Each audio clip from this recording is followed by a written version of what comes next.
Hola, hoy vamos a ver qué es un ciclo económico. Pues un ciclo económico es un fenómeno económico el cual tiende a repetirse. Como podemos observar acá en el gráfico, cada una de estas montañitas sería un ciclo económico, el cual presenta subidas y bajadas, los cuales se ven afectados por diferentes factores, como por ejemplo inflación, empleo, consumo, inversión, producción, entre otros. Dependiendo de en qué parte de la curva nos encontremos, esta tomará su respectivo nombre y así podremos saber en qué fase nos encontramos. La expansión económica, también conocida como fase de recuperación en referencia a una economía y el ciclo económico, es el fenómeno que experimenta una economía determinada, mediante el cual la economía comienza a crecer en base a determinados factores. Entre los factores posibles podríamos contemplar incremento de la productividad, crecimiento de la población, así como factores de ciclo económico. El ascenso también se conoce como auge. Es la fase del ciclo económico donde toda la actividad económica se encuentra en un periodo de prosperidad y apogeo. Así, el auge representa todo lo contrario de la depresión, donde hay decadencia. El auge puede tener una duración variable, ya sea que dure muchos años como solo unos cuantos meses, según las condiciones económicas. Una recesión es una disminución o pérdida generalizada de la actividad económica de un país o región. Esta reducción de la actividad económica se mide a través de la baja en la tasa interanual del Producto Interno Bruto, o PBI real, y debe producirse de manera generalizada durante un periodo de tiempo significativo. Una depresión económica es un periodo de grave decrecimiento de la actividad económica. Es la fase del ciclo económico en la cual la economía está en el fondo. La depresión económica es la fase posterior a la recesión económica. Suele traer una disminución importante del PBI, quiebra de empresas y bancos, tasas de desempleo altas, la congelación del crédito en la economía y otros. La recuperación económica es una de las 5 fases de las que se compone el ciclo económico. Esta hace referencia a un periodo en el que la producción, el consumo, el empleo, así como otras variables, experimentan un fuerte incremento, y esto después de una crisis. La recuperación económica, por tanto, es una fase del ciclo económico.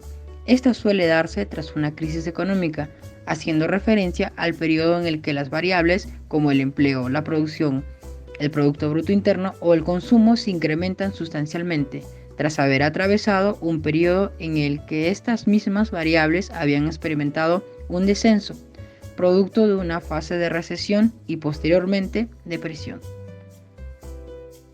Ahora nos preguntamos, ¿el Perú en qué fase se encuentra? Para responder esto, vamos a usar el PBI.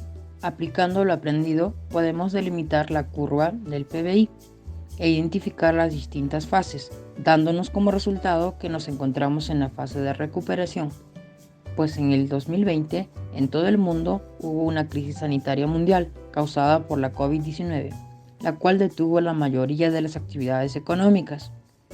Aunque los expertos pronostican que el Perú presentará un crecimiento del 3,6% en el PBI este año 2022, no es del todo seguro, pues debido a la guerra entre Ucrania y Rusia, siendo Rusia exportador del 24% del trigo que consume el mundo, también siendo de los principales proveedores de fertilizantes del mundo, este pronóstico no es nada seguro, pues como hemos visto, cualquier factor puede afectar directamente a la curvatura de los ciclos económicos. Por esta razón es incierto el futuro que nos espera. Ahora veremos distintos momentos en los cuales la economía mundial se vio afectada de manera grave. Si mencionamos las principales crisis económicas que ha pasado el mundo a lo largo de la historia, mencionaremos la crisis de 1929, que es la Gran Recesión. también conocida como el crack del 29 o el martes negro, ya que esta inició el 29 de octubre de 1929 en Estados Unidos con la caída de bolsa de valores. Esto afectó a todo el mundo, ya que cada país tuvo que enfrentar a esta crisis económica también con su caída de la bolsa de valores. Sin mencionar que los ciudadanos se vieron muy afectados. Varios perdieron sus empleos, empezaron a gastar sus ahorros, perdieron su vivienda y las personas que mantuvieron su trabajo se vieron obligados a reducir drásticamente sus salarios. Varias empresas por diferentes sectores se vieron obligadas a cerrar, ya que no podían mantener en flote su empresa por la economía o por la crisis económica que estaban sufriendo. Varios bancos también se vieron obligados a cerrar, ya que no pudieron solventar los gastos porque muchas personas habían pedido por créditos sus dineros y como no había empleo no podían cómo pagarlos. La crisis económica que hoy en día hemos estado enfrentando es el COVID-19, que hunde la economía mundial. Según las nuevas perspectivas económicas del Banco Mundial, hablan de la peor recesión desde la Segunda Guerra Mundial, ya que el impacto súbito y generalizado de la pandemia tomaron medidas los países de suspensión de actividades para que éstas o sus ciudadanos tengan más seguridad en casa por estas medidas, ya que en alrededor del mundo a inicios 12.7 millones de personas murieron y más de 566,000 personas estaban contagiadas. Hoy en día tomaron más medidas y empezaron a reactivar la economía debido a las inyecciones o vacunas que ya empezaron a implementar en todo el mundo. Es importante mencionar que cada uno de estos ciclos económicos o crisis económicas se repiten. Unas duran con un periodo más largo, mientras que otros son de corto periodo, como esta pandemia del COVID que hemos pasado en el mundo. Eso sería todo por hoy. Nos vemos en el siguiente video.